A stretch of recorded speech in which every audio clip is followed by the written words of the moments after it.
So Bitcoin has the notion of time locks. I think most people in Bitcoin generally know that, but there's never really been that good of products built on it. I mean, protocols like Lightning use, I mean, it's a fundamental part of Lightning, use time locks and Arc, etc., and Spark, all these different technologies use time locks. And we talked about last week, it would be cool if you had a product that was an application level time lock, but where you could just be like, I want this lock for 10 years, no matter what. Yeah. Well, now you've got that. Matt vibe coding is Matt vibe coded it, and it's a pretty slick UX workflow. Okay, so let's walk through it. So let's say I want to give a gift to DK. I'm worried that DK, if I gift him Bitcoin, he's just going to trade it. Yeah, he's gonna dump it right to some DeFi protocol. He's worried about quantum. He's going to dump it. So I want to give him he's this got gift, some Solana options or something. I don't know, and lock it up. Right.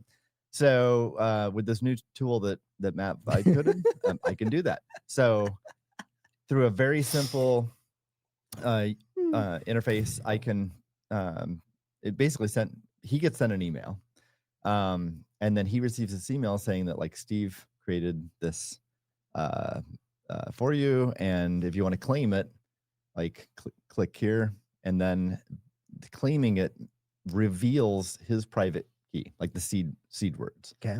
Which are where's the private key before? They're generated client side on his computer. Okay. In the browser. So I mean, we can nitpick. I mean, security and privacy can be improved, but like it's a very good like first attempt. Okay. I mean, certainly this app by vibe coding it demonstrates what this product could look like, feel like. Right. And if someone thinks there's a real business or product there, then it could be further developed. But anyway, and it's meant to be, by the way, that the receiver is kind of a noob, right? So the receiver doesn't have an existing wallet, may not have any Bitcoin, doesn't know how to manage private keys, doesn't know about seed phrases. So this is like a gifting app too. Yeah, I mean, it's an alternative to the gift cards we've talked about. Okay. So yeah, so so DK receives this email. He claims it by revealing the seed phrase, and he has to secure that, store it in a password manager or offline or whatever. I would not recommend a password manager for large amounts, but if it's a gift amount, maybe that's a reasonable way to do it. Yeah, it's a trader. So anyway, they can add cloud back, whatever. We can explore that later. But that's how he claimed it, and then that triggers a notification to me as the sender to fund it. Oh, because I can't fund it initially because the wallet hasn't been created. And, super smart. And he needs to create it, not me. Otherwise, I'd have the private key. Right. So then that's a great idea. Good work, Matt. Then I thank you, by the way. Matt says he's down to rug you guys, but not me. I feel slightly better now. Yeah, and then so then I fund it, and also when I configure the gift, I choose the duration too. So in fact, I think for the test, Matt gifted the two of us Bitcoin, which I think expires during the show. Maybe yours have already expired. You say expired, meaning the time lock expires, and so now we could spend it. Yeah, mine I think will be towards the end of the show, and yours maybe earlier, but like ours should be available. Would I have gotten an email about that? You should get an email during the show. Okay. So if we need to take a quick minute, I think at 1:26 I'll get my email. Quick, remember exactly what time. 10-minute break to run Coinbase. One day is obviously just a test. Okay. But in reality, you might choose a year or 4 years or what have you. 10 years, right? Yeah. Or you could like a baby, like 18 years, like a bond. Yep. But it's like this. That's I think a good business idea. Yeah. It's kind of because parents love that. Yeah, Haley mentioned that a few months ago. We talked about it briefly on the show, so it could be that. Yeah. And then and this is real. It's mainnet. I checked on the blockchain the transaction. It's really there. It really has a time lock. It's awesome. Sweet. And it's all vibe coded. No hand coding at all. Right. And then an idea I had to make, because if you choose like 4 years, if I gift someone this who's not a Bitcoiner, right, they're gonna forget about it. They're gonna like just probably forget about it, not pay attention. Exactly. So this product could like update them with like a newsletter like communication every once in a while. Not in an annoying way, but like if it's 4 years, maybe at least once a year, maybe twice a year, at most 4 times a year. But only when it's 10x. But that's it. I mean, you that communication you could include like, hey, first of all, like, hey, remember like how nice Steve was to give you this gift, and you have this. He's a great guy. He's a great guy. But also price information and action, and like maybe some top news. And then also just a reminder of like the timer, like it's 3 more years until it's available or whatever. I love it. And then and like That's a great security idea. best practices. Yeah. You know, and it, you know, so do that periodically Tax and advice. keeps people excited and engaged. So I think it's super cool. It's a great idea. This could actually be like a business. Yeah. It should be a business. Yeah. I think it's a great demonstration of a primitive for like the gifting or the baby bonds kind of thing, right? It's basically like it's all of the basic infrastructure you need. Now it works itself as a product, Right. but you could actually layer on all kinds of other product And ideas on services. top of it. Totally. Yeah. That's just like, I mean, it's almost like an exchange sort of. Like, That says 2 p.m. I forgot the timer starts when he funds it. First, no, No, not when he funds it. When he first sends the email, he sent us the email at the same time. Ours expires at the same time. Oh, okay.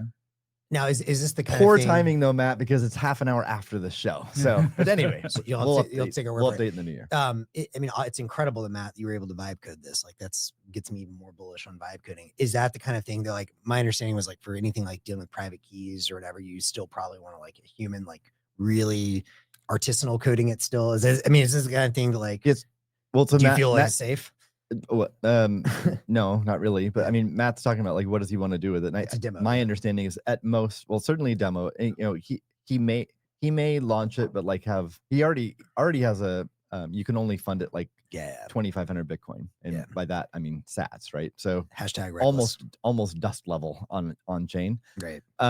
So whatever, even if this were a full blown product and business, you'd probably want to limit it and put some constraints on it.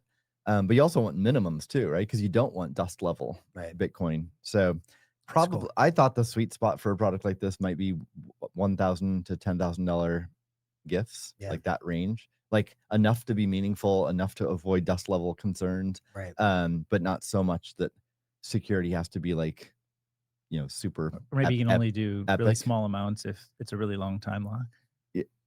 Oh, right. Like you can do maybe $1,000. it could be a function of time. And then but even that's if someone actually productized this, there's definitely like things to do for security and privacy to improve it. If someone does productize this, hit us up. Like I think this is a phenomenal business idea. Yeah, and, I think River too. Like you should just make your gifting flow better with this. I think there's also a lot of like teachable kind of education moments that this surfaces. Totally. As I was going through it, I found myself kind of stuck in a few things with, you know, putting my hat on of like, hey, if I'm like noob, just getting into this, how do I understand what's going on here? There's a bunch of like what is these 12 words? What am I doing with them? Okay, where do I save them? Do I save it in a 1Password or somewhere else? Should I write it down? Right. It's just not natural. And then I think a noob would assume that, oh, well, I got an email from this guy. I'm sure that if everything goes wrong, I'll just write to him and get my Bitcoin restored. And it's not that way. That's not how Bitcoin works. That's not how the service works, right?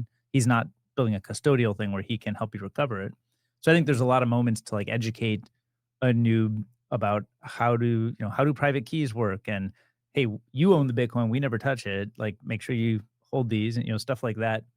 That introduce people to like Bitcoin concepts. Yeah. And then they could have like, for example, like partnerships like with Square or something. And it's like, hey, I'm sure there's like all kinds of like whatever, like referral fee opportunities too. It's like, hey, you could also just go get a bit key and then do it with that, Yeah, I agree. So my understanding from Matt is that he would love to see someone take this and run. Yeah, me too. There's I mean, you asked about security and human coders and stuff. Yeah, I think if you're gonna really build this into a business, I think you can go to the one more level of depth and product wise vibe coding, and then you absolutely would want at least an audit of the code by an experienced Bitcoin programmer to make sure that it's secure. But so would love to see that.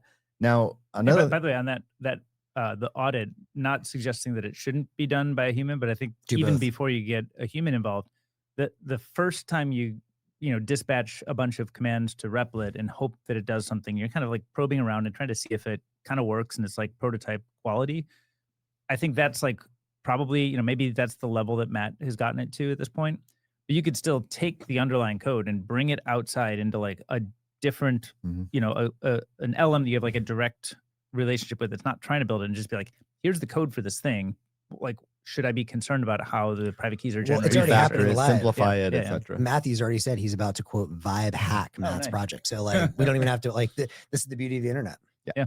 I already think Matt did tell us that if anyone's interested to learn more about this project, reach out directly to Matt Bluz. I think that's his X handle. Yeah. Okay. And if you can't find him, then you contact one of us. Yeah. And we'll put you in touch. Yep.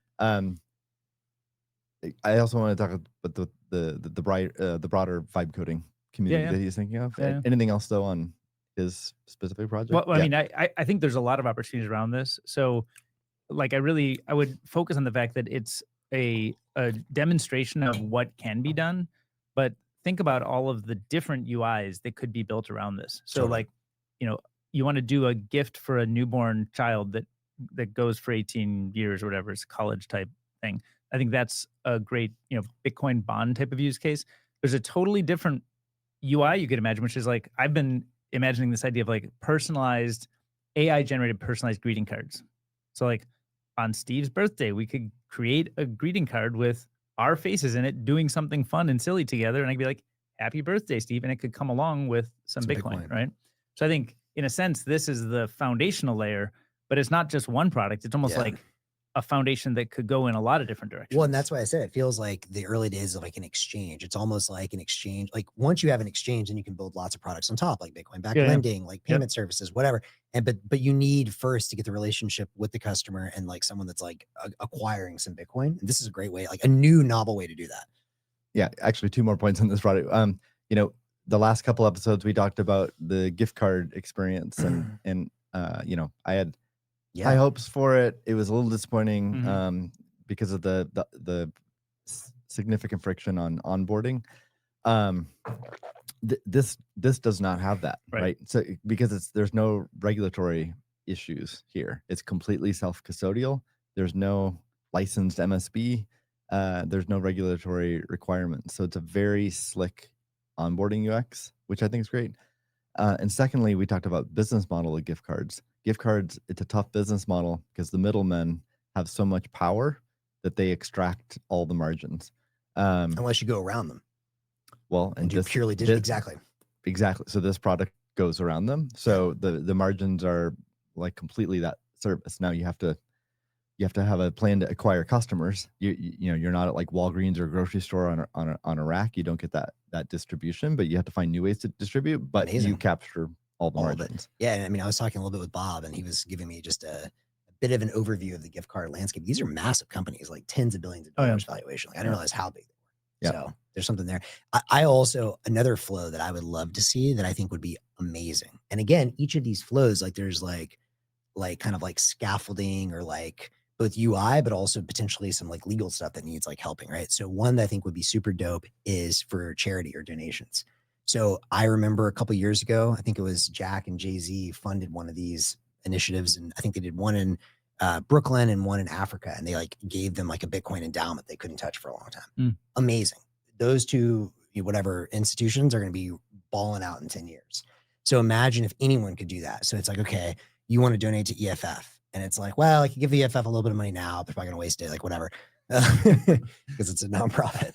But if I give them whatever, like, $1,000 today, and then you have like the UI around that, the deal's like, how do I get that in a tax deductible way? So like, it's something it's a no brainer for me to do. I lock it up for them. And in 10 years, all of a sudden EFF is balling. Yeah. That's a good, like a V2 of this could introduce the layer of like, I give a gift of $1,000 or maybe $10,000. Yeah.